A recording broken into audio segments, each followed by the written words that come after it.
Encumbrances. An encumbrance is a claim on property that affects its value.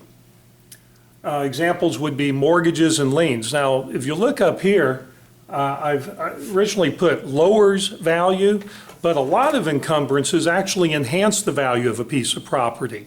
But encumbrances generally are viewed as something negative that's not a good thing, but there are some that we're going to see here that do help the property value and is very good for the owner.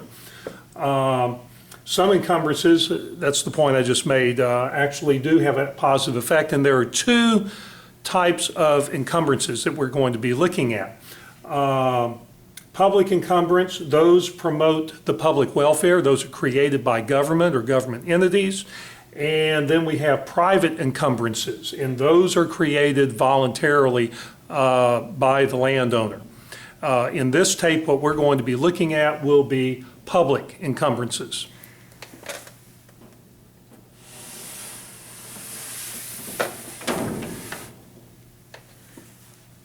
The first public encumbrance we're going to look at is zoning. Zoning is regulation of land use by the government. What happens here is that the city or the county is divided up, whatever area we're talking about is divided up into districts or zones. That's why we call it zoning. And that's done so that the working conditions, living conditions of the people on that land, using that land, that they're improved by limits on how the land is actually allowed to be used and what can be constructed there. How are these enforced? Well, it's law because it's passed by a governmental agency, and so zoning is enforced by injunction in the courts. If someone uses the land for something that's not appropriate for that zone, not allowed, well then the city or the county or perhaps even the state, but probably the city or county will file suit for an injunction against the landowner. If the landowner doesn't follow the court's instructions, then of course you have, guess what? Contempt of court. And then originally, if you want to build something in a zone, well, you got to have a building permit. So building permits are also used to enforce the zoning, the appropriateness of the structure or the use for that zone. If you don't have the proper use in mind, the proper building going in there, well, then you're not going to get a permit.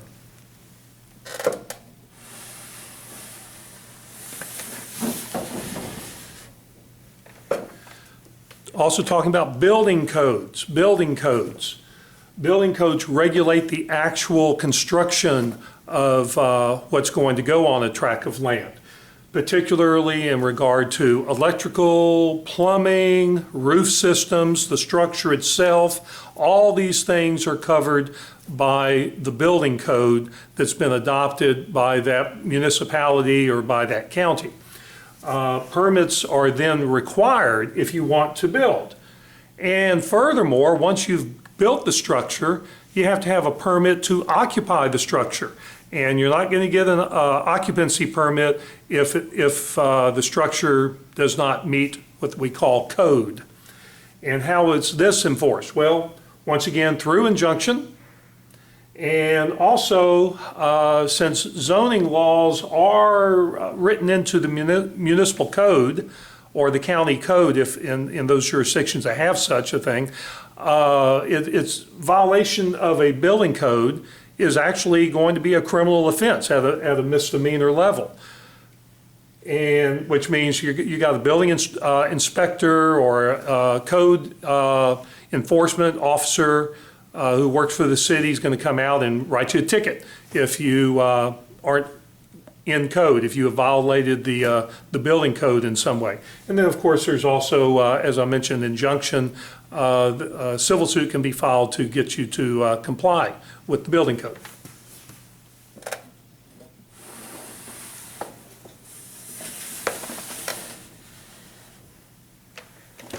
We also have environmental laws that are obviously created by government, and these are viewed as encumbrances as well. Let's take a look at a few of them here.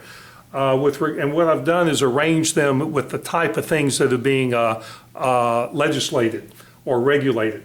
Water, for example, and water pollution is prohibited by both federal and state law, and the federal law on that is going to primarily be the Clean Water Act.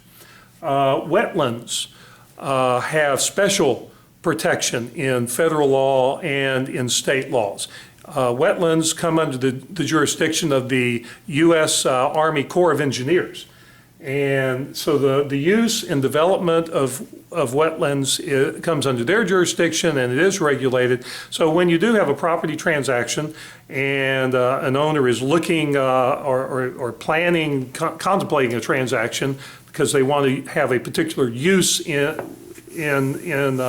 land that may be close to wetlands, it's very, very important to make sure that the tract of land that's being used, the construction that will take place, the development that will take place does not happen in the wetlands itself. So it's a very, very important consideration. Air is also protected.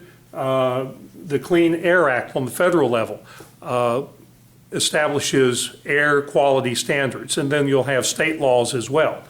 Hazardous waste, that's regulated by federal and state law. On the federal level, the statute is what's called CERCLA, or Comprehensive Environmental Response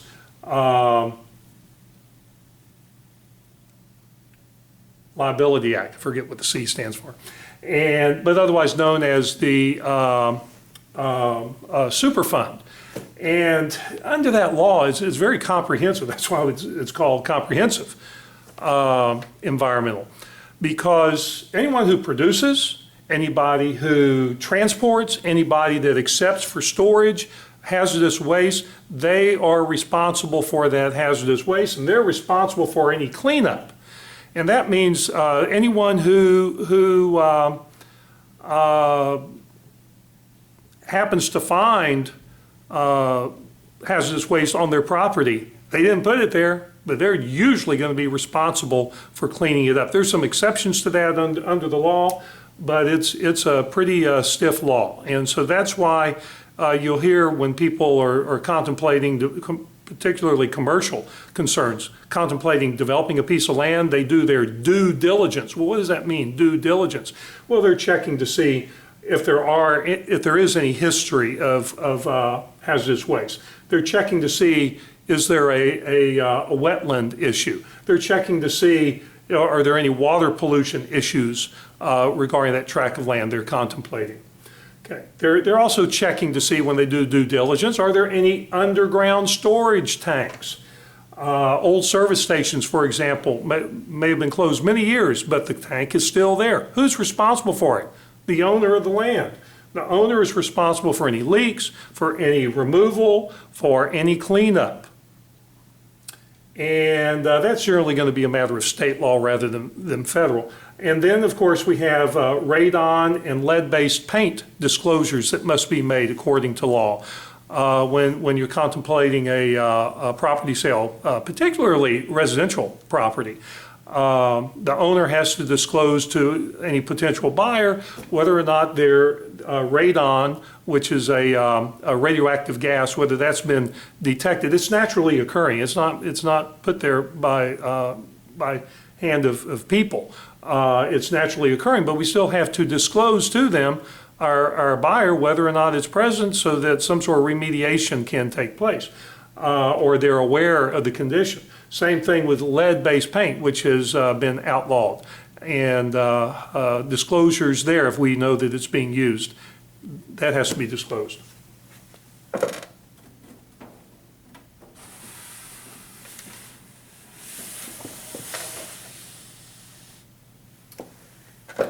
Eminent domain, that's the power of the government to take property, private property, for public use. Have a couple issues here. The United States Constitution, the Fifth Amendment, says that government has to pay just compensation. Well, what is that? The government may have one idea of what the just compensation may be. The landowner may have another idea of what the just compensation is. And you end up in front of a court and a jury to decide what a just compensation is. But still, if government wants the property, government can take the property. They just have to pay for it. The other issue is, are they taking it for a public use? Government can only take property for a public use. The leading case on this, fairly recent case, is Kelo versus City of New London. What happened there, and this is kind of scary to some people, maybe a lot of people, government took this guy's property and turned it over to a private developer to develop the property into something like a shopping mall or something, I forget exactly what it was, that was going to ultimately mean jobs for the community. So this went all the way up to the United States Supreme Court. And the U.S. Supreme Court said, yeah, that's okay if the public use here was for economic development that would benefit the area, even though it was going to be done by private interest. But that was okay. And so that's a very, very expanded interpretation of what this Fifth Amendment has otherwise been interpreted to mean in the past. And so there's been a lot of pushback there. States and even the federal government have been proposing laws to limit the extent to which this holding for private interests actually being a public use. That whole interpretation, that's being looked at by a lot of jurisdictions.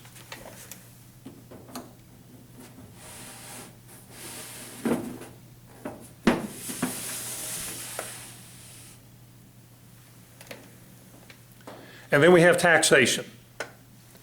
Taxation of land. Ad valorem taxes are what we would call real estate taxes. A lot of local governments depend on this. Some state governments do as well. But schools, cities, counties, other taxing districts, that's how they get a lot of their revenue is through ad valorem taxes. The government, whoever that government is, whatever level that is, the government can do several things. They can appraise the property, in other words, set the value of what they're going to tax. They can actually then set the tax rate on that value. What happens if you don't pay the tax? Well, a tax lien is going to be filed on your property. And tax liens have first priority over all other interests that have been filed on a piece of property, even a mortgage. It's first place. So a property can be sold for the taxes that are due on it. And that's how it's enforced, through foreclosure of that tax lien and sale of the property. And those are the primary public encumbrances.